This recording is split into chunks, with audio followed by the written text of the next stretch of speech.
መቅደሱ ገበያ ሆኖ ነበር። ከሁሉም ነገር የሚቀድመው ራስን መቀደስ ነው። ምዕመናን እግዚአብሔር ቤት ከሚመጣው በላይ ጠንቋይ ቤት የሚካደመው ሲበዛ አበሳጫችሁ። ከቅድስና በላይ ለግብረ ሰዶማዊነት ልንበረከክ ጫፍ ስንቀርብ አይነዳችሁ። የክርስቶስ ማደሪያ ከመሆን በላይ የሰይጣን ለማደሪያ ለመሆን ሰውነታችን አሳልፈን የሰጠን ከክርስቶስ ሕዋሳት በላይ ሰውነታችን ሌላውን ዓለም የሚያገለግል ነጋዴዎች አይደለም። አሁን እንኳን እግዚአብሔር ይህንን ድምፅ የሚያሰማው ጅራፉን ከመምዘዙ በፊት መሆኑ ይደንቃል። ተመስገን መቼ ነው የሚባለው? አምጣ ስለቶቻችንን ስሟቸውማ በሞት ቪዛ አምጣ ባል አምጣ። ይሄ መጥፎ ነው እኮ እያልኩ አይደለም። ንግድ ብቻ ግን አይሆን እያልኩ እመቤቴ መኪና ካልሰጠሽኝማ የለሽም ማለት ነው።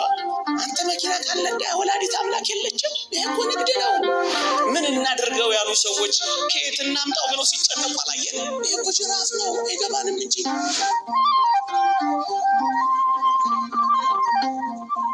ትንቢተ ኢሳይያስ ምዕራፍ 1 ቁጥር 14 ላይ ምን እንደሚል ታውቃላችሁ? መባቻችሁንና በዓላቶቻችሁን ነፍሴ ጠልታለች፣ ሸክምም ሆኖብኛል ይላል። ይሄ እንዴት ያስፈራል! ሸክም ሆነንበት ይሆን እግዚአብሔር? ነፍሱ ተጸይፈዋለች፣ ነፍሱ ተወደዋለች። የኔና የናንተን ኑሮ፣ የኔና የናንተን አገልግሎት፣ የኔና የናንተን አበርክቶ፣ የኔና የናንተን መንፈሳዊ ጠልታዋለች፣ ወደዋለች። ለካ እግዚአብሔር የሚጠላው በዓል አለ። ለካ እግዚአብሔር የማይወደው ስብስብ አለ። ለካ እግዚአብሔር የማይቀበለው አገልግሎት አለ። ለካ እግዚአብሔር የማይመርጠው አገልጋይ አለ። እንዲህ ሲሆን እግዚአብሔር የእናንተ ነው የሚለው፣ የእናንተ ጉባኤ፣ የእናንተ ጾም፣ የእናንተ ሱባኤ፣ የእናንተ በዓል ነው የሚለው። ይህ የአይሁድ ፋሲካ የሚለው ቃል ይህን ያስታውሰናል። ክብር ይግባውና መድኃኒታችን ኢየሱስ ክርስቶስ አገልግሎቱን የጀመረው ከመቅደስ ነው። አገልግሎቱንም የፈጸመው በመቅደስ ነው። በመጀመሪያው ፋሲካ አገልግሎቱን ሲጀምር ቤተ መቅደስን በማንጻት ነው። ታስታውሱ ከሆነ ሊሰቀል ሲል አገልግሎቱንም ሲፈጽም የጨረሰው መቅደስን በማንጻት ነው። እናንተ ክርስቲያኖች በመቅደስ ውስጥ እድሜያችሁ ጀምሮ በመቅደስ ውስጥ ያልቅ ይሆን? ጉልበታችሁ የት ያረጃል? ዓይናችሁ የት ይፈዛል? እጃችሁ የት ይደነዝዛል? በመቅደስ ጀምራችሁ በመቅደስ ትጨርሱ ይሆን? በዝማሬ ጀምረን በዘፈን እንጨርስ ይሆን? መቅደስ ውስጥ ጀምረን ናይት ክለብ ውስጥ እንጨርስ ይሆን? ጸበል ቤት ጀምረን ግሮሰሪ እንጨርስ ይሆን? በቁርባን ጀምረን በጫት እንጨርስ ይሆን? በክርስቶስ ጀምረን በፓርቲ ሪዮት ዓለም እንጨርስ ይሆን? ወገኖቼ በምን ጀምረን በምን እንጨርስ ይሆን? በሽብሸባ ጀምረን በዳንስ እንጨርስ ይሆን? በፍቅር ጀምረን በጥላቻ እንጨርስ ይሆን? በመተቃቀፍ ጀምረን በመገፈታተር እንጨርስ ይሆን? በንጹህ ትዳር ጀምረን በርኩሰት እንጨርስ ይሆን? የት ነው የምንጨርሰው? እሱ ነው የሚያስፈራው አጨራረሳችን። ጌታችን ያስተማረን ይህ ነው። በመቅደስ መጀመርን በመቅደስ መጨረስን ነው ያስተማረን። ጉልበታችን መቅደስ ውስጥ ቢያልቅ፣ አቅማችን መቅደስ ውስጥ ቢያልቅ፣ ኃይላችን እግዚአብሔር ቤት ውስጥ ቢያልቅ፣ ጥበባችን እግዚአብሔር ቤት ውስጥ ቢያልቅ፣ ዘመናችን እግዚአብሔር ቤት ውስጥ ቢያልቅ፣ ጌታችን በመቅደስ ጀምሮ በመቅደስ መጨረስን ብቻ አይደለም፣ በመቅደስ የመጀመሪያው ስራው ያደረገው ማንጻትንና መቀደስን ነው። ወገኖቼ ምን ማለት መሰላችሁ? ከሁሉም ነገር የሚቀድመው ራስን መቀደስ ነው። ምዕመናን ማር ይስሐቅ እንደተናገረው ማስተማር መልካም ነው፣ ከሁሉ በላይ ግን ራስን ንጹህ ማድረግ ነው የሚበልጠው። ባትሰብክ ይቅር፣ ባትዘምርም ይቅር፣ ባትሰበሰብም ይቅር፣ የሚቀድመው ቀዳሚ ጉዳይ ግን ራስን መቀደስና ማንጻት ነው። መጽሐፍ ቅዱስ እንዲህ ይላል፣ ወንድሞች ሆይ ሰውነታችሁን ሕያውና ቅዱስ መስዋዕት አድርጋችሁ ታቀርቡ ዘንድ በእግዚአብሔር ርኅራኄ እለምናችኋለሁ፣ እርሱም ለአእምሯችሁ የሚመች በጎ አገልግሎታችሁ ነው የሚለው። ወገኖቼ የቱንም ነገር ብናደርግ ዓለምን የሚያሸንፈው መቀደሳችን ብቻ ነው፣ ንጽህናችን ብቻ ነው። ሰውነታችሁ ሕያውና ቅዱስ መስዋዕት አድርጋችሁ ታቀርቡ ዘንድ ነው የሚለው። ስለ መቀደስ አስባችሁ ታውቃላችሁ ወገኖቼ? አንደበትን ስለ መቀደስ፣ ሰውነትን ስላለማርከስ፣ ከክፉ ነገር ጋር ስላለመተባበር፣ ቅድስና ለእግዚአብሔር ከማለት አስባችሁ ታውቃላችሁ? ነቢያት መንፈሳቸው ንጹህ በማድረግ እኮ ነው እግዚአብሔርን ያዩት። የእግዚአብሔር ቃል እንዲህ ይላል፣ ትቀደሱ ዘንድ ፈልጉ፣ ያለ እርሱ ጌታ ሊያይ የሚችል የለም ይላል። እግዚአብሔርን ማየት ከወደድን መቀደስ አለብን ወገኖቼ። ለዚህ ነው በመቀደስ የጀመረው። ለዚህ ነው በማንጻት የጀመረው። ለዚህ ነው ርኩስን ነገር ከማባረር የጀመረው ወገኖቼ። በቀን ስንት ጊዜ ትቀደሳላችሁ ወገኖቼ? መጽሐፍ ቅዱስ ግልጽ ትምህርት ነው የሚናገረው።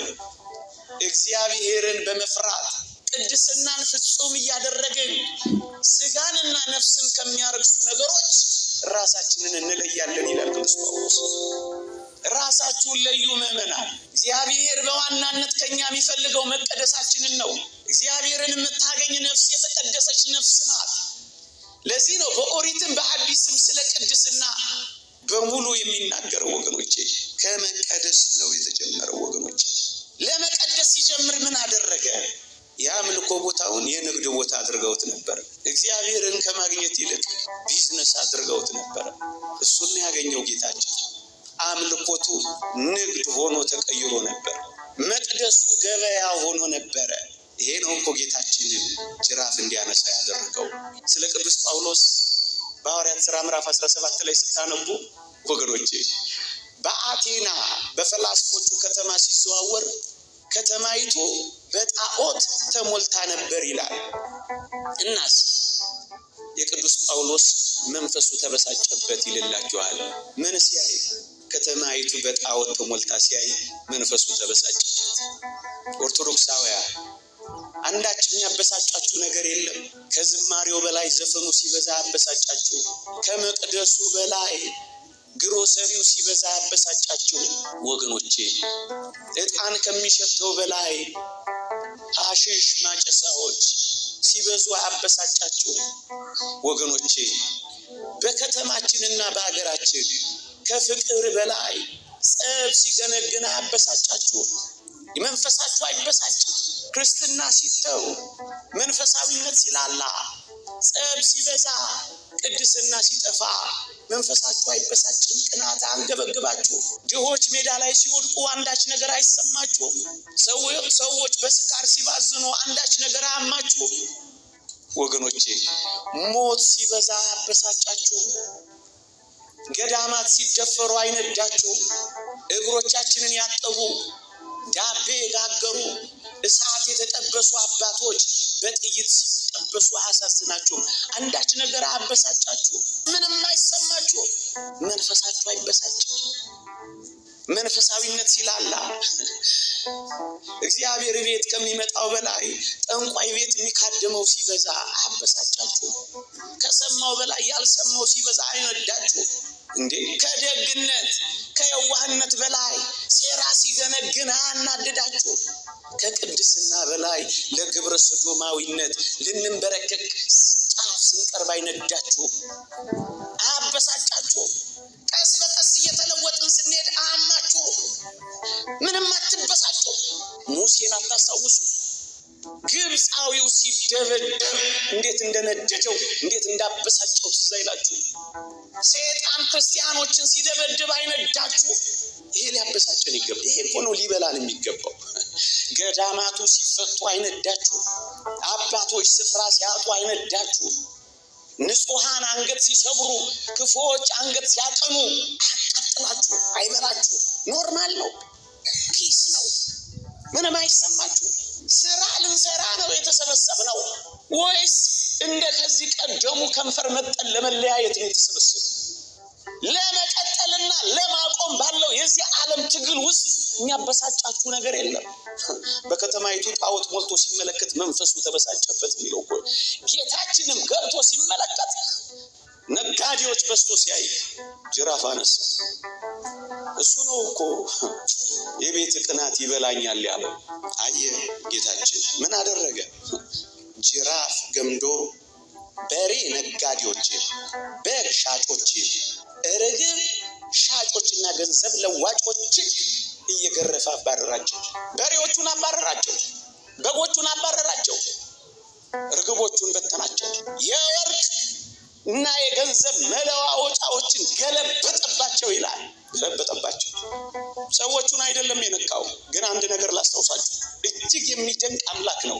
ከ12 ዓመቱ ጀምሮ እኮ ከልጅነት ከልጅነቱ ጀምሮ እኮ ያያቸው ነበር።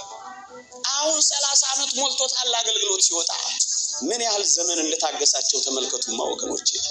ዝም ብሎ እኮ ግንፍል ያለበት እኮ አይደለም ጌታችን ወገኖቼ። ስንት ዘመን ታግሶን ይሆን ከነበሪያችን? ስንት ዘመን ታግሶን ይሆን ከነኩራታችን?